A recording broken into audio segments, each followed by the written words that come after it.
So here are some real situations that I wanted to go through. Um, so this has happened before, all of these in Ukraine, and I want to know from you guys what you would do. So if the volunteer cannot speak the language, how will you communicate? What do you guys think? Like if you didn't have good English skills, what would you do to communicate with this volunteer to get work done effectively? Body language is really Yes, body language has worked. What else? What else? Dictionary. I'm sorry. Dictionary. Dictionary. Yes. Translator. If you know main words in English, you Mhm. can just tell it, and a volunteer will decide, or not decide, or maybe you guess Mhm. what they are being. Right. So my Ukrainian language was pretty good when I first got to Poltava, but I learned very quickly that people speak a lot of Surzhyk and Russian here. So my Ukrainian kind of just went crazy, and I thought I just couldn't understand anything. But with my host family, they don't speak any English at all. So yes, we use body language. We use the minimum amount of Ukrainian that I had had, and we talked as much as possible so that my language could improve. Um, and they know some English words, but again, there was a lot of pointing and a lot of Google Translator.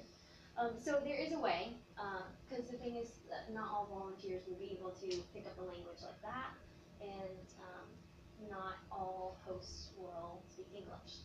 So what happens if a volunteer follows a different religion than the host family, and the host family is like really religious, and there's like a problem? How do you think you would deal? Like if you were the partner, if you were a counterpart to the volunteer. Don't talk about it. No problem in Poltava. Different religion because we tolerant. It could be. Yes. It's It's normal. never this is a problem with different religion.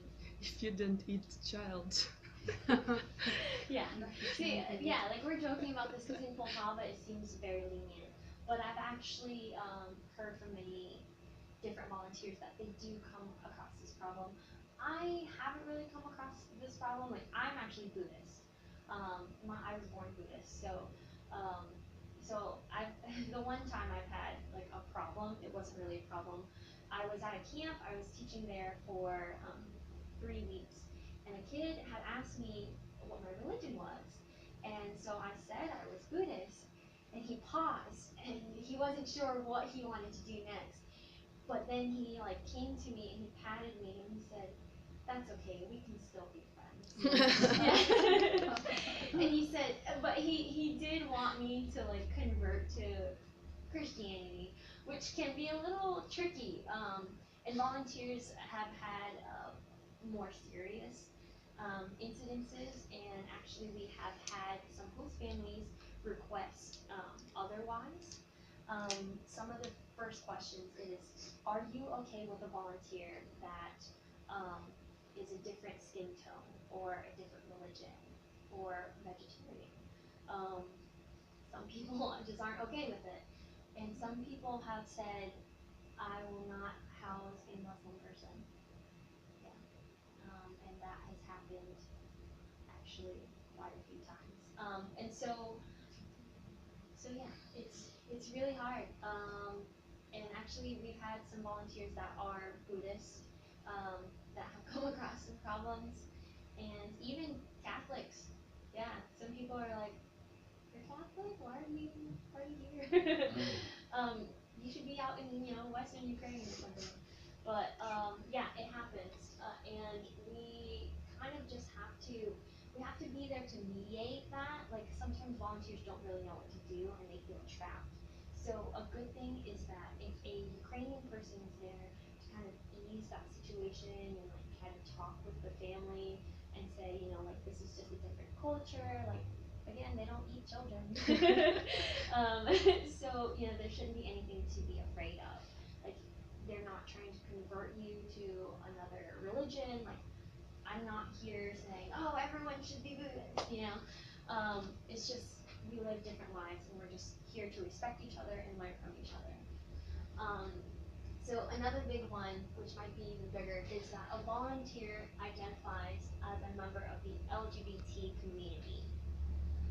So basically, this means that if a person, for example, a man, in love with a man, or a woman in love with a woman, or somebody that has changed their sex, um, we have volunteers that are like this, and I mean, the thing is, we come over here like as volunteers to help people to do better, and so it's hard when volunteers are attacked for how they live, and a lot of times we understand that people have different views, and we try not to like impose those views, even though we're different. But it happens. We have had some volunteers be attacked before, um, and it puts us in a very dangerous situation. So how do we deal with that? How do we deal with a volunteer that identifies as LGBT, and how do we support that person? It's a hard one. What do you guys think? Oh, it's interesting question, but I think that if this person not, uh, mm, I would try to say, yes, don't say everyone that you should do the same that I'm doing, not do it like kind of popularing or Right. yes, not if it's own situation. It could be we are not judges to judge other people, but if it's dangerous for our not community, maybe for our visitors, for example, in library, that people can thinking, oh my gosh, he is not normal, we couldn't go there or something, it could be problems. So we should to tell people Ukrainian that it's okay, it's okay, don't worry. And I think we should speak with volunteer that's not to be so open and then tell everyone about this. I don't know, that's my opinion. I agree with Ira, and I think that Ukrainian society is not ready yet for this, and just we have to explain the volunteer from another country that still Ukrainian mentality is not ready to accept such people. Maybe later, yes, but not now. Just to explain that this is Ukraine, not to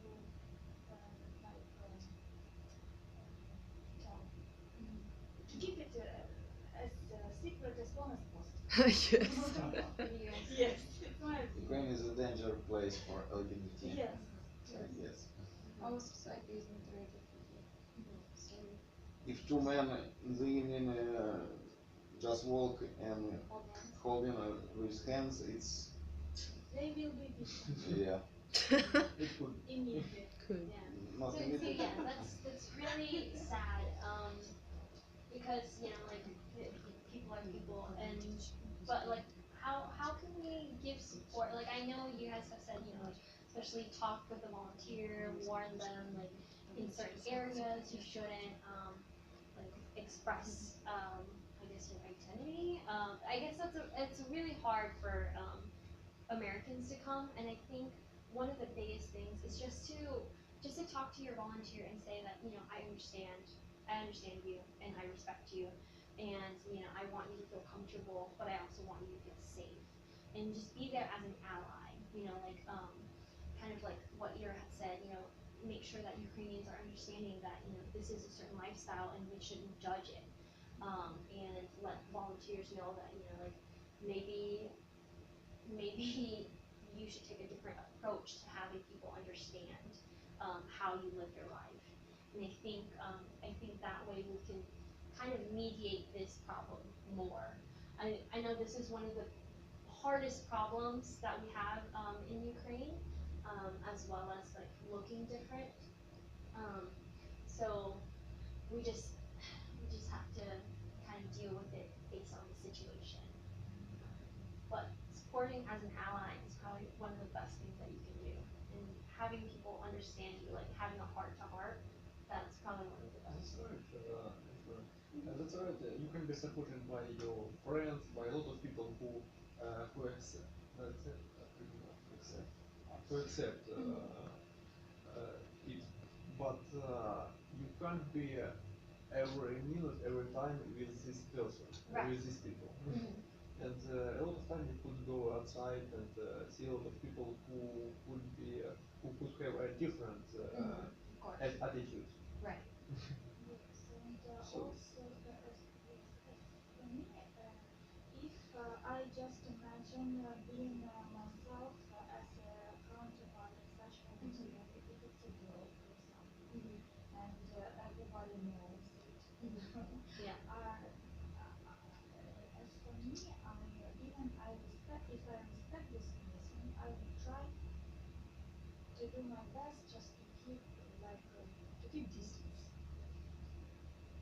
Because what people think, as you always Even our religion teaches that it is wrong. Yes. Okay. So yeah, I mean, I think we definitely just have to take it like a situation by situation basis, and everybody reacts to different situation differently, and we just have to be aware that, like we're all people and we all have feelings, and so I think the best is like for Americans, the best for us is to talk about it. We love to talk, and so if there's ever a problem, we just want to know why, and we just want people to talk to us. So that's another way. So I wanted to go through myths about Peace Corps, and about volunteers, because this is very important, and this roots from a lot of different problems that Peace Corps volunteers have had in the very recent past. So you have to speak English in order to have a volunteer. That is incorrect. My counterpart does not speak any English whatsoever. I think the one word she can say is hello.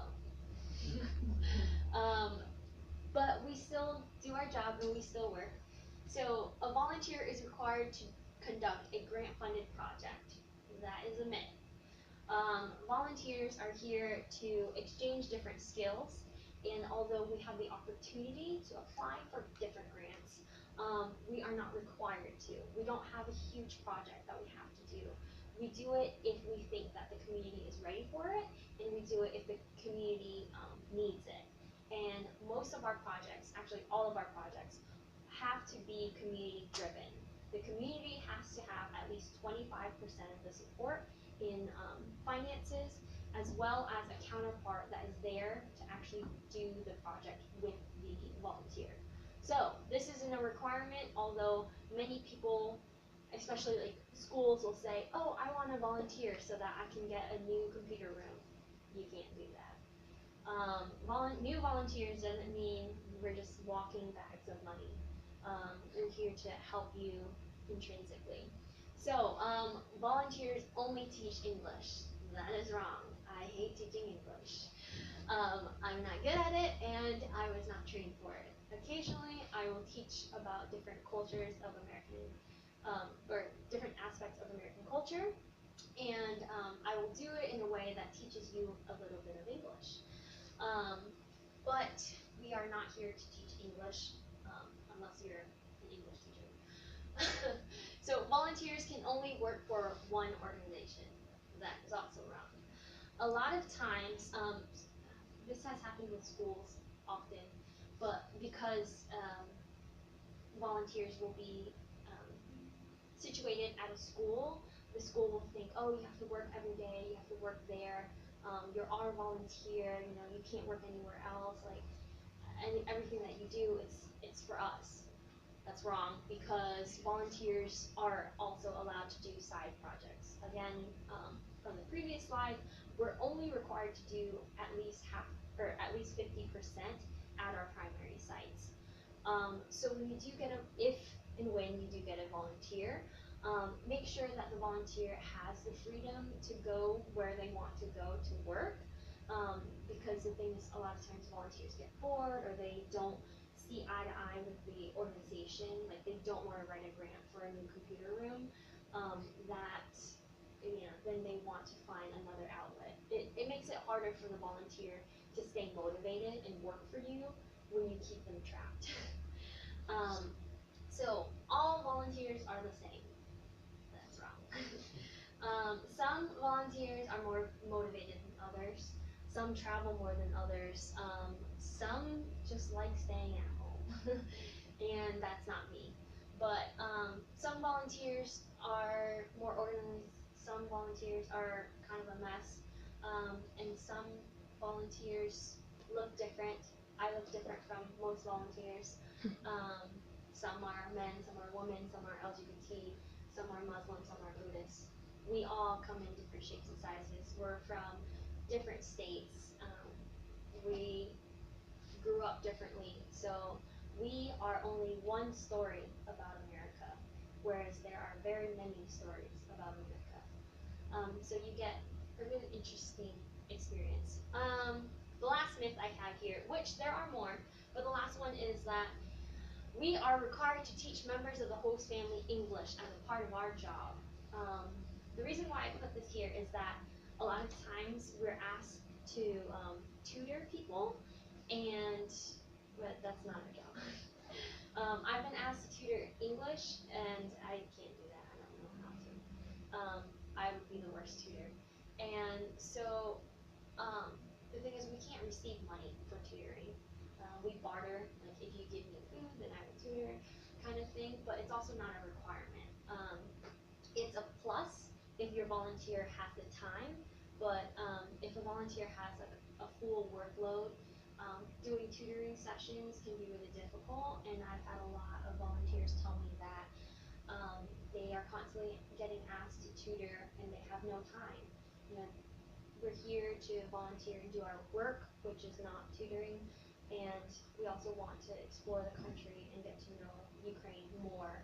And so if we're tutoring children or adults throughout the week, we don't have much time to like get to know people, get to hang out with Ukrainians as friends, and even explore different parts of Ukraine. So that's been a really hard one. I've been asked a few times and I would say no. I was telling you, I'm not the right person for that. I can do clubs and I can like have fun with English, but I'm not an English teacher. So yeah, those are some myths, and that should be the end of my presentation. If you guys have any questions, I'm here to ask. If you guys want to read any of the brochures, they're here. And if you want to look at the application, it's also here. Everything I have on this table is in Ukrainian, and so you should be able to read it. This brochure tells you about the different goals, different projects that we have within Peace Corps, the different sectors that we have, and yeah, and that is it for my presentation today. Thank you. Thank you.